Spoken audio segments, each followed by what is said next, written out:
Peter Rita, I would love to start off this episode with a simple question that I'm certain our WTS Scoop Troop listeners will love to know about you. Are you ready? Peter Rita and Scoop Troop. Those I think are both new for the show. I just for those who are building the glossary of terms. I'm coming out hot. About how often do you bathe? And are you a shower or a bath guy? Definitely a shower guy. Definitely a shower guy. And I aspire to shower daily. And because I work at home and I'm kind of a slob, sometimes it's every other day, but mostly daily. Yeah. How about during the pandemic? I only bring that up because I made a personal promise that because during not the pandemic, the lockdown, I was going to shower every day because I needed to keep some semblance of normalcy. Because otherwise it would just be one long snow day, was my worry. You don't have facial hair. No. This is leading someplace too. See what happened? You just handed it off, and now the ball is mine.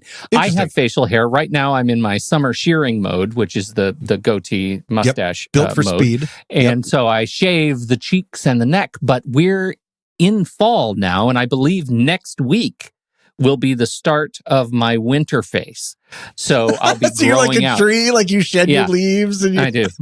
Yeah, don't laugh at me. It's true. Shut up. Okay. And so, but the real benefit of this is that I can roll out of bed and not have to worry about looking like I rolled out of bed because my face is covered. I don't have any. You have your own built-in face mask. Yeah, that's exactly what it is. So that was the lockdown. I mean, as soon as the lockdown hit, I just threw in the towel on my face. I was like, throw it out. I'm going full Gandalf. Okay. Yeah. Okay, so good. Thank you for all of that information. So when you're in the shower, I just have two follow-up questions. Oh, good. They're getting real specific. Yeah, when you're in the shower, do you ever take a pen and a piece of paper and draw a circle? Hey, when you're in the shower, do you ever peel an egg? You ever peel an egg in the shower? No? No. You want to know where this is going? Well, that's good that you don't do those things, because according to new research published in August 2022 in Social, Psychological, and Personality Science, hot off the press, you only need to do one of those things to feel less anxiety. Allow me to explain. What? They're making this up. This is here we go. Well, granted, I published Social, Psychological, and Personality. It's called Tommy's Social Psychology.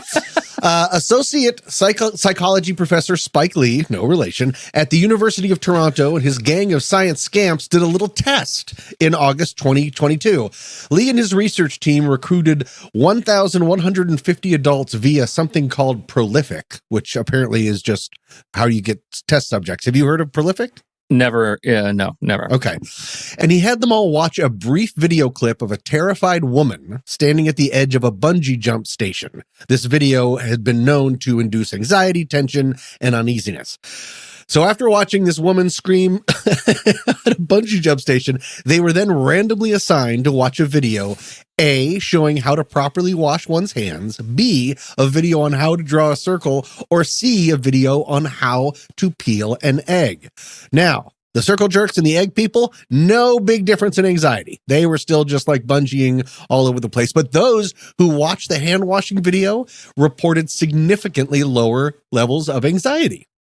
So, why is this? Professor Lee posits...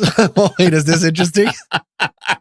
Do you think I'm still making this up? What has happened here is I just got it. I just in my head, I already got where the story's going, and it's kind of magnificent. So go ahead. Let's see if I'm right.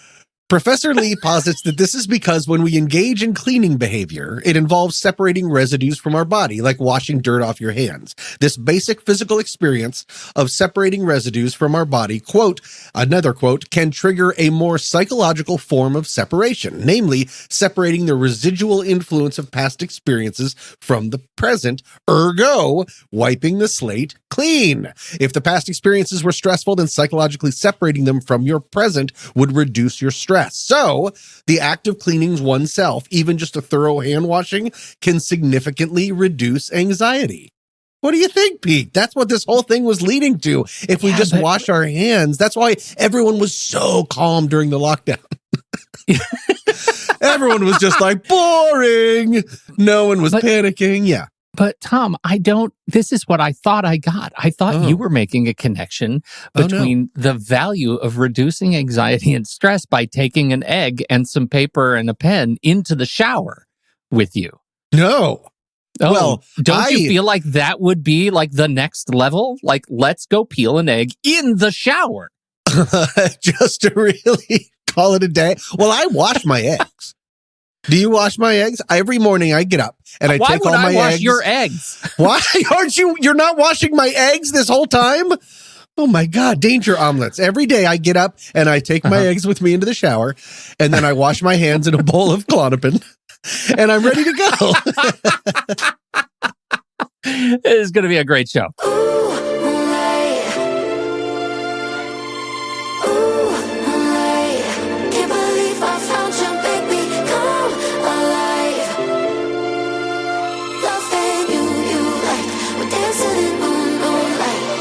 Welcome to What's That Smell, a sometimes funny podcast about humans and their anxieties. I'm Pete Wright.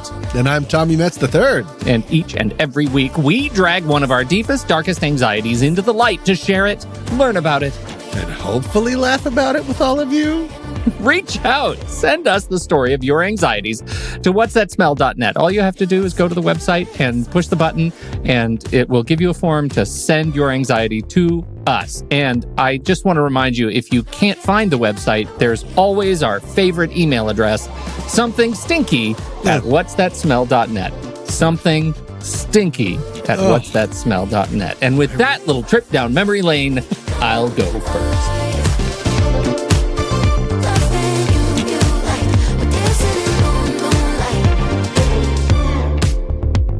Today, if there ever was a day in my life that starts with a thing and ends with Eve, like, Christmas Eve, New Year's Eve, the day before the big thing, it is today. For me personally, tomorrow, as we record this, is a high holy day. Do you, Tom, know what that day is? No, I have no idea. But I bet it's something technology-based. Because I know it's what? New iPhone release day. That's what's happening tomorrow. I thought they just released a new one. They announced a new one, Tom. Oh, that's what it was. So the announcement happened last week, and then at 5 a.m. Pacific time on Friday of last week, they actually released the hounds. They unleashed the Kraken, which was opened the website to be able to order. So I set my alarm for 4:45 and I began refreshing. And by the end of that experience, I had ordered 3 different iPhones, 6 pairs of AirPods, and 2 Apple Watches. I had to cancel many of them. There were so many errors in ordering that I spent like $3,000 in stuff. Because it said payment interrupted, try again, and I would try again, but it turns out the payment was not interrupted. And I had ended up with way too many things. But all of that is absolutely par for the course for iPhone ordering day, because a lot of people want to go get their phones on that day. Away. And it is crazy. It is crazy. And within minutes, you go for, if you're not right there first, it goes from you can get your phone in 1 week, meaning tomorrow, new iPhone release day, or late October. Like if you miss it, it pushes the availability way out, because I don't know if you realize, Pete gestures broadly, supply chains. It's hard to get stuff to you. So that's what I'm coming at you right now with big iPhone new release day energy, because I love it. I live for this stuff. You're a dyed-in-the-wool Apple fan. You were even on a commercial. It was. And I think that may be part of it. It also may be, we've talked about my dad. And so I lost my dad. But one of the things that is really resonant this year, just as an aside, this isn't really the anxiety part, is that Dad was also like me.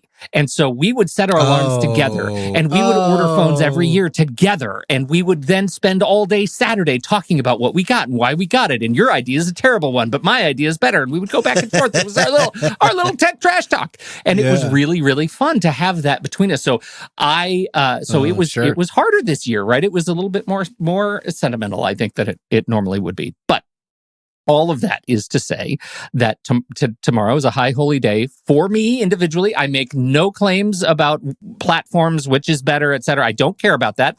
All I need you to know is I love my phone, and I spend an extraordinary amount of time with it touching me in some way, shape, or form. And that leads me to this thing that I learned that apparently has existed for some time that I feel like I should have known about before quite recently. It actually entered the dictionary in 2019. Okay. And that thing is, Tom, nomophobia. Nomophobia. Oh, you're done. Try it. No more phobias? Nomophobia, we're cured. This is the last episode. This is probably racist.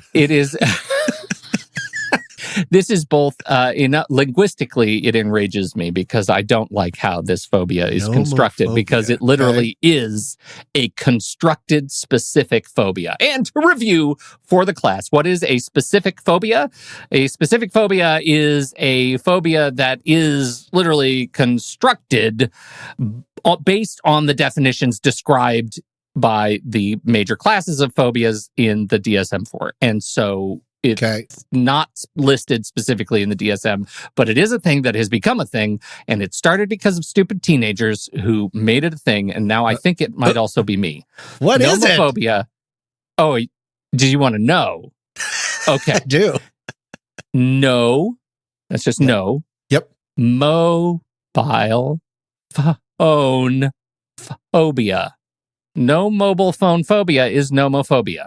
Doesn't that make you mad on some level that exists? Seems like a lazy portmanteau. I don't like it. Somebody made that choice and it stuck, and I hate it. What does it mean? It's a fear of not having a phone?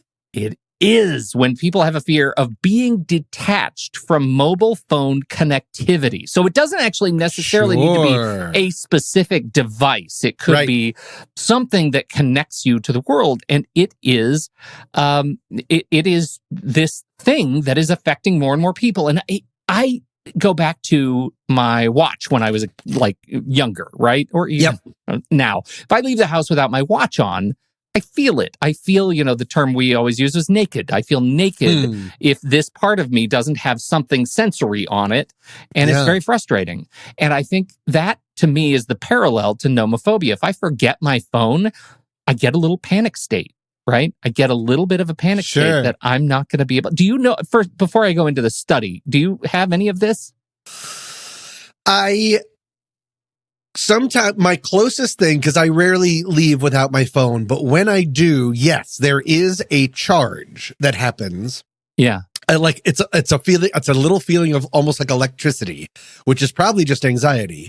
I'm able to quell it very quickly, but I think when was the last time I was in an emergency state? I cannot remember, but that's what it makes me feel of like, oh no. When I catch on fire, how am I going to call people to let them know? But also, one of the reasons that I almost never forget my phone is because of Los Angeles. And I'm not saying everyone out here does it. I just do. I live by Waze or Google Maps because there's always 900 different ways to get from A to B. And it changes daily based on weird traffic. So I just do whatever the phone tells me. So if I just get in my car and I don't have my phone, I will just immediately crash. Yeah, do you know where, just by rote, where anything is in Los Angeles? Because my sense is the traffic isn't changing. It's actually the buildings. They're moving in LA. That's what it feels like. It's like a nonsense place. I know how to get places, but I'll be there at some point. Because Waze also has that thing of if you need to arrive by here, you need to leave by now. And I'm like, thank you, computer. Please don't ever have an EMP. I will immediately starve to death because I can't find my own kitchen in my own apartment without Waze. Yeah, so I do have that. And then a little bit of just sort of that weird, what if someone, I catastrophize it, I emergency it of what if someone desperately needs to get a hold of me? Well, it's fine. I'm going to the store.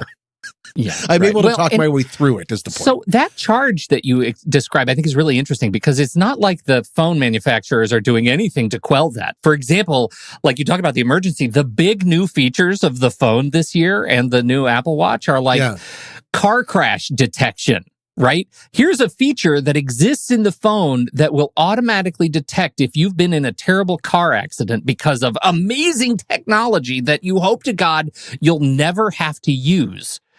What does it do with that information? It calls emergency responders. Oh, it doesn't just play taps? If you're just you hear iTunes open and you're like, I didn't need this. It is. It's just a siren voice that says, "There's been an accident. We're very sorry." Like, and so someone, that's crazy. So that's one. Like that rides that line between this is an incredible feature. It's technology that I absolutely admire, and also doesn't it kind of amp up the fear a little bit that of never being without my phone? And the other piece is satellite connectivity. But the satellite connectivity, you can use your phone and you can reach out to space, to satellites.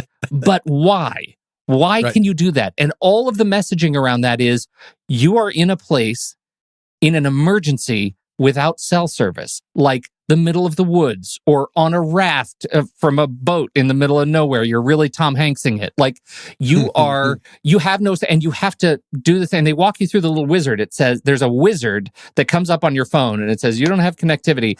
Let's figure out what we're going to tell. And it walks through and says, are you drowning in an avalanche? Are there any broken limbs? And you tap the buttons to talk about how horrific your scenario is. ABC and then other. Yeah. And then it packages the message and sends it into space to a relay center that calls the nearest emergency center to actually send it to you. Oh, so you don't have... Yeah.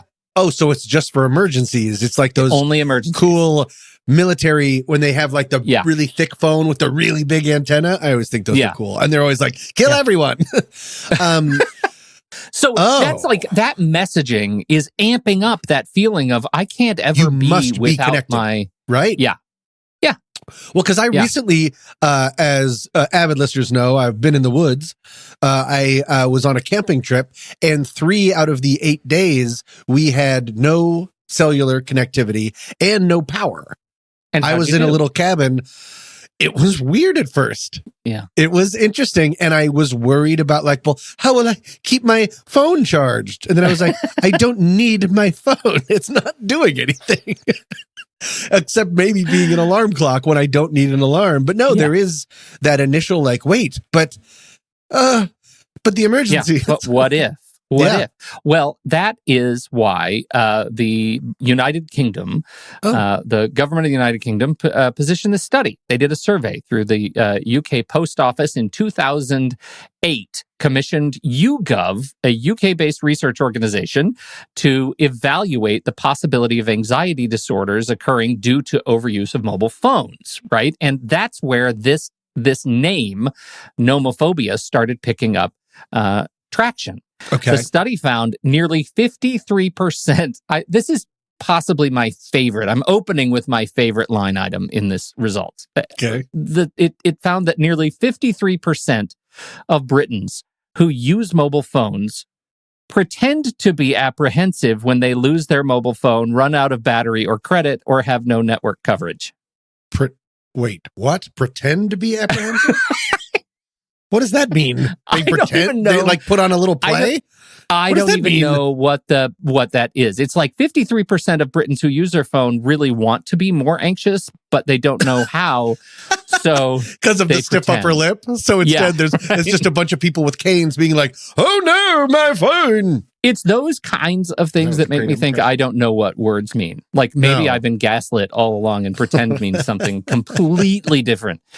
The study also revealed that approximately 58% of male and 47% of females suffered from mobile phone disconnectivity anxiety. 9% feel strained when their mobile phones are even switched off. 55% of participants agreed that when they are not able to maintain connectivity with their near or dear ones, then that's the reason for their phobia, right? That their family is not able to contact them. They have this phobia.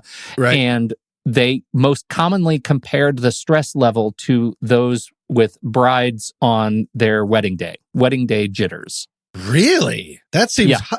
But wedding day jitters is so specific in such a short amount of time. I know. So that's spread out for whenever you don't have your phone. Yikes. Yeah. Yeah. They said that another study by the National Health Service found that out of 547 males, 23% of students are labeled as nomophobic, while 64% of students are at risk of developing nomophobia. Almost 77% of students. Yeah, I know. This study is but so weird. This is an interesting one. How many times do you think you pick up your phone on any given day? Ooh, pick up my phone any given day. I would say... I bet it's so much higher than I even think. Yeah. Let's say 20 times. Well, I wish I could tell you. If you go into, on iPhones at least, if you go into settings and then screen time, there is a section in there that says, hey, on my phone, I want you to tell me how many times I pick up my phone. But I think because I just updated my software, I've been using the beta all summer, it's like not reporting accurately, and so it doesn't have any good data for me. But I think mine is vastly higher than the study reports. It says here that 77% of students check their cell phones more than 35 times per day, and 50% of those respondents never switch off their mobile phone. That actually seems very low to me now. Do you switch off your phone, like actually power it down? Only when it's broken, like when it gets stuck on something. Or the closest that I do is at night, and I know you do the same thing. I use the focus, the do not disturb unless it's a supreme emergency thing. I do that every night. Right. Yeah. They're high school students. These are high school teachers who say, if our students forget their technology, and it might be a phone, it might be their Chromebook. They're all issued Chromebooks. If they leave the Chromebook at home, it might be a tablet, whatever. They shake. They fidget. They try to cheat themselves by looking over friends' shoulders to see what their friends are doing on their phones, just to have that sort of, even though it's not relevant to them at all. They just want to see their phones or check the stats of something. Can I check the weather on your phone, kind of a thing? Just to have that input. They have that quivering sensation. Is the reporting that people just spontaneously cry when they realize that they don't have their phones with them and aren't going to be able to go home and get them for the day. Yeah, it is a terrifying experience being without their phones for the day. So I don't have that. Yeah. I don't think I have that. But the other thing that I worry about is I'm saying I don't have that, but I'm also never without my phone. And you're getting up at 5 a.m. and buying $3,000 worth of things. And you realize if people are watching the video, you've been softly kissing your phone the entire record. As they say, Tom, you can love your phone, just don't love your phone. Yeah, I bet it is because of that charge that I said I got. Yeah. I bet there's a good chance that its tendrils are a little bit deeper than you think. And I'm not just saying you, I would think for everybody. Yeah. Yeah. Anxiety, respiratory alterations, trembling, perspiration, agitation, disorientation, and tachycardia, all reported as reported symptoms of nomophobia. Yes, the role of health promotion, they're taking it very seriously. Countries like India have actually are starting to talk about telecom regulation. They're starting to talk about more babysitting. Level 2 and 3 care is using like the focus settings and making those sort of required elements. Like they're really taking this seriously for certain groups and starting to talk about the way you use your phone equivalent to the way you get a driver's license. That maybe there should be some sort of mandate that says children under a certain age shouldn't be allowed to use all the features of their mobile device all the time. And maybe they need to have these things cut off at a certain time. So it is a hard thing to wrap your head around. Like I feel like this is all great and we should all be healthy and smart. And also I read novels on my phone. I check my bank on my phone. I hardly ever make calls on my phone, but I like the incentive of the world is to use the phone. Right. So I'm incented to keep it and keep using it all the time. And so I think this is something apparently we're going to have to adapt to. I don't necessarily know that I feel like my take on it is I don't see a future in which we are babysat at some sort of regulatory level. No. That seems... Capitalism will win past that. Yeah, I think capitalism will win past that. Right. Well, because I think it's hypocritical. I'll be on my phone and I turned off this feature because it made me too mad, but every once in a while my phone would be like, "You're on me too much." And I'm like, "You dick." That's because the entire world is in you. Like you manage your screen time and it's like, "Put me down." And I'm like, "I can't. Otherwise I'll die out here." Because of what you did. I learned this from you. Exactly. What do you expect? I have no answer to this. This was not a listener submission. I'm surprised that it hasn't been in the last 7 seasons. Yeah. But it is not an answer. You'll notice I did not use the word addiction at all. I don't necessarily agree with the addiction. I think addiction has some different connotations to it. And so I'm not there yet. I still need to be convinced. But I know that there are concerns out there. And as a parent of kids, I know there are concerns out there, and I feel like those concerns are begging for adaptation and not blunt force trauma. So I just think it's interesting to do. I happen to be presenting a case where I myself am potentially severely nomophobic. Right. I'll see you at 5 a.m. tomorrow where I'm waiting for the UPS truck. And everyone else, to all of our wonderful listeners and Panic Pals, if you think you maybe don't have any nomophobia or anything, how are you listening to this podcast right now? Let me guess, on your phones? We'll all see each other at 5 in the morning.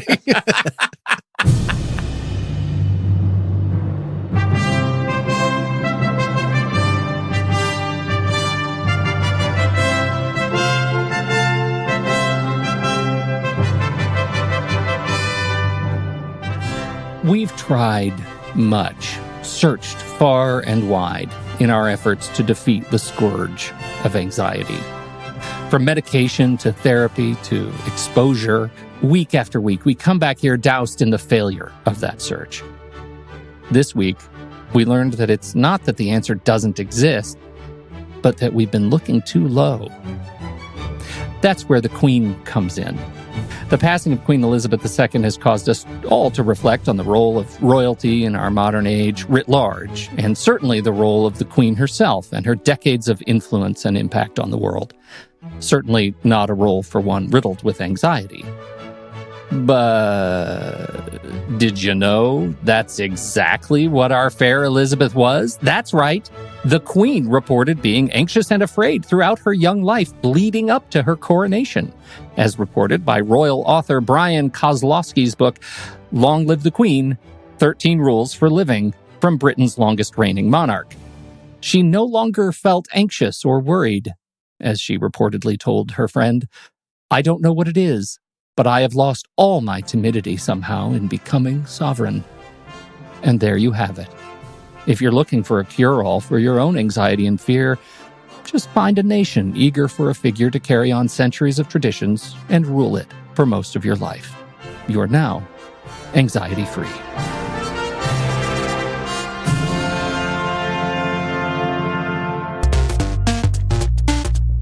But we're all equal subjects in the land of anxiety, and you don't need a kingdom to prove it. Just become a What's That Smell Panic Pal. When you sign up, you're supporting indie podcasting and 12 more episodes of hot anxiety content in the form of Season 7. For $35, we'll send you stuff too, like stickers and certificates and things. Plus, you'll get your own private member podcast feed where you'll get longer and uncut versions of this very podcast. Juicy stuff!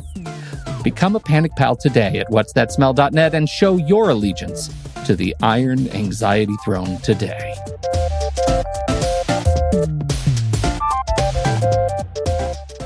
Hey, Peter. Hi. Hey, Hi. Peter. Mm-hmm. Do you know what high time it is? It's high time for a visualizing exercise. Your favorite! Oh, Tom, I've missed these. I know you do. Okay. And unlike other ones that have taken you down before, this one has no twists. It is happy and relaxing throughout. So go ahead and cue some of that pleasant music. All right, Pete. Mm-hmm. Close your eyes. Mm-hmm. Now, imagine you're sitting in a chair and you're smiling calmly and you're kind of rocking back and forth. And you're rocking back and forth because one of your favorite songs is playing. And why is it playing? Because you picked it, Pete. Now, zoom out a bit. Why does it smell so good in here? Well, just open your eyes and take a look at the table in front of you. It's filled with some of your favorite foods and treats. And why are they there? Because you put them there, Pete. And they're going to be delicious. Now, let's zoom out a little more. What else is in the room? Balloons. Balloons and streamers. And what's that on your head? Is that a party hat? It is, Pete. And why is it there? Because you put it there, Pete. This is your playlist and your treats and your balloons and your party hat at your party, Pete. And everything is perfect. Except that's a lot of unused party plates all stacked up, Pete. No. And it looks like the food is, well, untouched. And no one has tried the cake. Can we zoom out a little bit more? Oh, I see. That's why. You're all alone, Pete. You're at your party all alone. And wait, let's zoom out all the way. Oh, I get it now. This isn't a room. It's a very nicely decorated coffin. Oh, well, have a great coffin party, Pete. And now open your eyes. Oh, God. You just walked me up a mountain and then threw me off of it. What is happening right now? That was supposed to be relaxing and rejuvenating. How are you feeling? It's awful. Well, if it helps, that was less empty. outright sadism and more misery loves company, because that is legitimately a nightmare I, Tommy Metz III, have had sitting in the sad party chair. Mine doesn't have the coffin part. I threw that in just for you. Just for me. Just for you.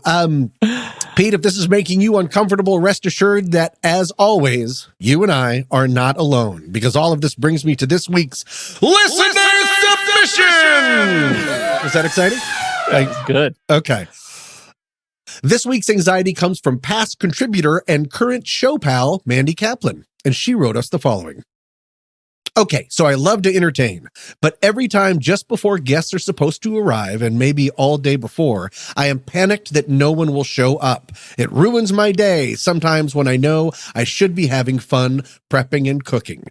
Deal with that, mother make lovers. Mandy, mother make lovers. Don't care for it. That's a weird sign off for us. Okay, so the party anxiety, the anxiety of people not showing up to your party, past the wonderfully relaxing visualizing exercise I took you down. Mm-hmm. Can you relate to this anxiety, Pete? Yeah, I don't. I work alone. I don't party. I hate parties. I don't party. I don't relate to it because I don't plan parties. I can't. I won't do it. And why don't I have parties? Because I don't like that anxiety. I sure don't like it. Because you're worried that if you were to do it, no one will come. No one will come. Nope. They'll all have better things to do. So Tom, legendary. Yeah. Okay. Yeah. We're friends. I have to imagine that if you lived closer to me, or if I lived closer to you, you would know that one of the things that I do on my birthday is I take the day off of any activities and I go to movies all day. It's just what I've done it for 20 years. And it started long ago with me going to movies and inviting friends to also come celebrate, even just part of the day. Come for a morning movie or an afternoon movie or lunch, whatever. Like, here's a kind of jump in, jump out. Let's kind of celebrate throughout the day. And it got to the point where everybody was so busy with work and just, I'm so sorry, I was going to come and I couldn't, that I just stopped telling people about it because it was like, oh my God, I don't think I can deal with this anymore. I don't want a logistics nightmare. I don't want to, I don't like the idea of putting it out there that I'm having this fun event day and then everybody being too busy to come and spend any part of it. Right. Hanging out. So I stopped talking about it. And now I am the loneliest boy in Portland on my birthday, but I am so much happier as a result, right? I'm so much happier not dealing with that at all. So my birthday is a supremely individual, independent event. Nobody knows about it. You do go to a movie theater that is playing movies, though, right? You're not just sitting in an empty, just alone and I go to an office building with taupe interior walls, and I find an unused, unfurnished room, and I sit on the floor and I watch Avatar every year on my cell phone. Oh my God. Jeez. No, it's the 3D version, but you don't have glasses, so it's just giving you a migraine. Yeah. But I have two phones, and I watch them at the same time. So it's doubly blurry. Yeah, side by side, one for each eye. Well, makes a lot of sense. And I'm not doing any good for the anxiety because I hear that anxiety and I'm like, F that anxiety. Let's not party. Let's just avoid the entire thing. Yeah. Well, as I mentioned, this is a legit nightmare that I've had, and other than film premieres that I have been a part of planning, I have never thrown myself a party for this exact reason. I'm just afraid of building up expectation and then losing myself when people don't show up. And I think I know in part where my anxiety comes from. Where so many anxieties come from. Mother! Really? Because she's always gotten anxious about throwing a party when I was growing up, like for her friends and stuff, or for my mom and my dad's friends. She would always get a lot of anxiety. And I talked to her about it recently, and she knows where her anxiety came from. You want to guess? Her mother. Her mother. Oh, my mom was an Air Force brat, and they would live on bases across the country. They were constantly moving. And whether or not he ever expressed it to her, my late grandmother believed that how she threw a party would directly reflect on her husband, Jipa's military career. That she would invite all of the Air Force wives over and think, I guess, that like the militaristic ranking system involved like how good her deviled eggs were. I don't know. You know what, though? I mean, that's it. You say that, and it's true. It's funny, but also, like, have you seen any show about military wives ever? It's all like that. Like the rank it's all like applies to the spouse. Like it is politics. If you're a captain, then you're a captain's wife. And there are certain implicit responsibilities that come with that. I've learned everything I need to know about that from like For All Mankind and From the Earth to the Moon. Okay. But that to my sense of that is like they don't necessarily write a whole bunch of stories about those kinds of events in the cultural zeitgeist of the time without some basis in reality. It being true. I would imagine. Well, then I was making fun of it, but now I guess that does probably make sense. feel real bad about it. I feel real bad. That sucks. Well, you mentioned that you would go to the movies and sometimes people started peeling off and not being able to go. I personally have not thrown a party and no one came, but that's only because there was like film premieres. It was like a real event. It wasn't come celebrate me. I was searching around on the internet a little bit to try to find someone. Is this just a feeling that everyone has, but it's like a nightmare that never comes true? Well, I found someone on Reddit where the nightmare came true. My favorite. And I'd like to read you something that they wrote. Strap in, everybody. This is a nightmare come to light. Here we go. God, this is heartbreaking. The question was, have you ever thrown a party and no one came? And someone answered, I did. I sent out invites for my birthday party a few weeks prior. My friends confirmed. The night of, I got some calls asking who was there.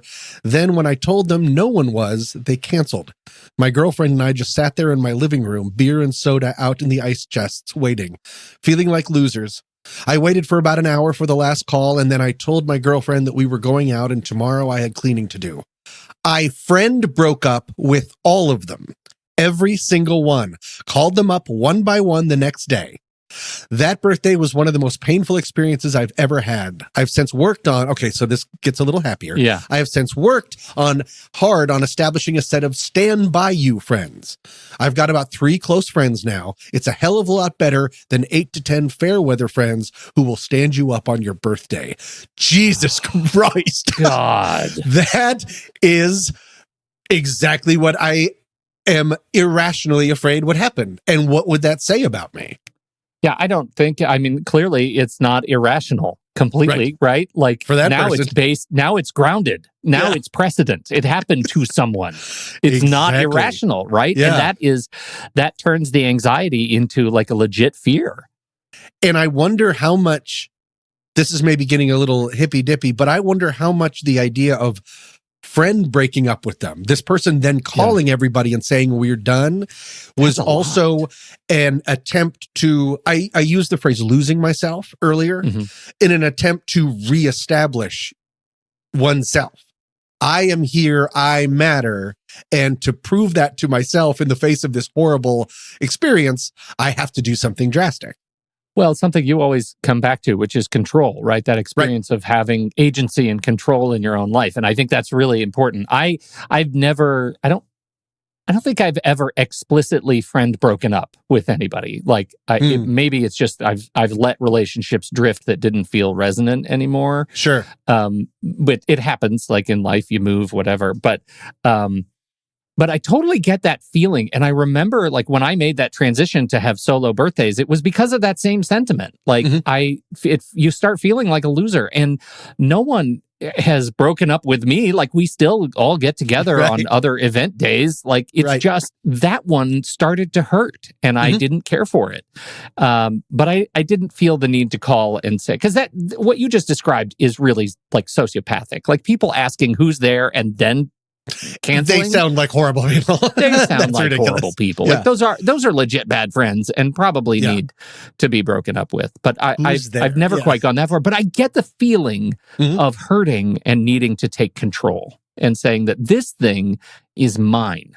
This event is mine. I don't think that helps Mandy in this case, because the difference between me and Mandy is that Mandy likes partying and planning parties. Correct. And I found this thing about this, how to maybe feel better about this. Here's something else that might not help Mandy, but might help other listeners. Sorry, Mando, we're doing our best. I found this on heartsupport.com. It's about how to live a healthier life heart-wise and stuff. And I like this.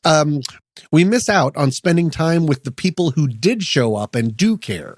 We miss out on having a great time because we're busy stressing over who didn't show.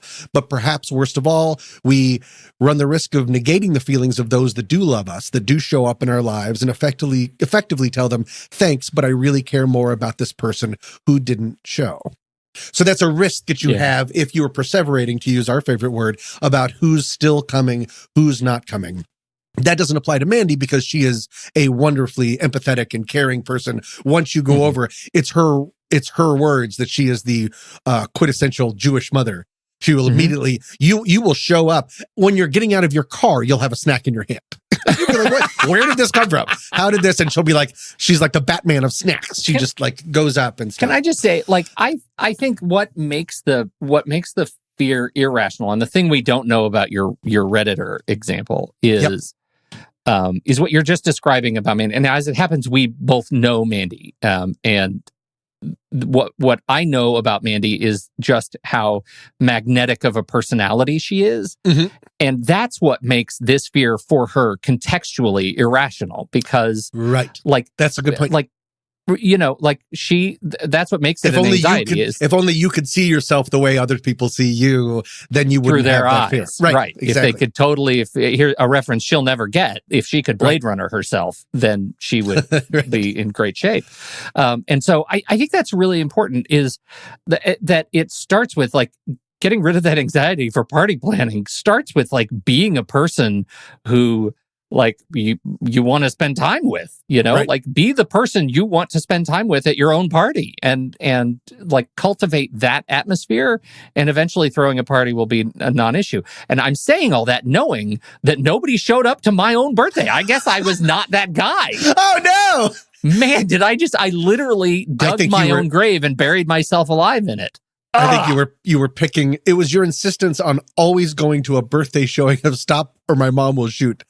The movies you picked were so terrible.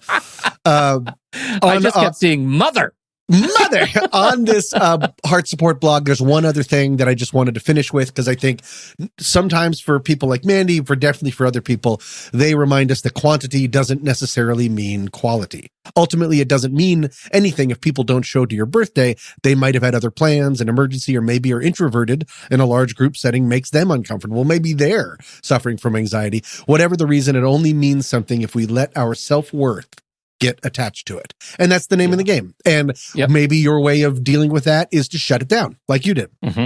Maybe the way of dealing with it is never throwing a party once, like I did, and hoping that every once in a while someone will throw me a surprise party. And they have. And it's been marvelous. It's been It's been wonderful. And then I pay it forward by knowing how to correctly behave at the horrific nature of surprise parties that we've talked about before. Yeah. Thank you, Mandy. Thank you so much, Mandy, for submitting. You were not alone. Everyone has this. So many people have this kind of thing.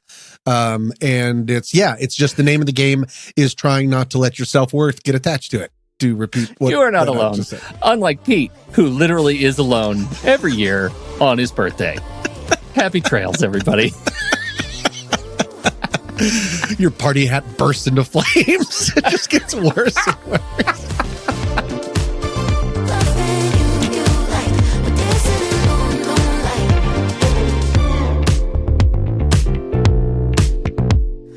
Thank you all so much for joining us for this episode. This week's tune is Waste Our Time by Jane and the Boy. Coming up next week. It's like they have the tall ones that's supposed to feel like rooms. Not me. I raw dogged it in a coffin pod. Mm-hmm. God, why did you make it even worse? All right. So there are a lot of things we're going to need to unpack in that. We're going to have to start with who has a walking trip wedding? Well, I'm sorry. It wasn't. They were on the go. You're living in a Fairley Brothers movie. You are all three of the Stooges, and I don't know what to do about it. I have no retort. Anything else I say, I feel like is going to implicate me further. You're pleading the fifth on the rest of your life. Until then, I'm Tommy Metz III. And I'm Pete Wright. Thank you for downloading. We'll be back next week on What's That Smell?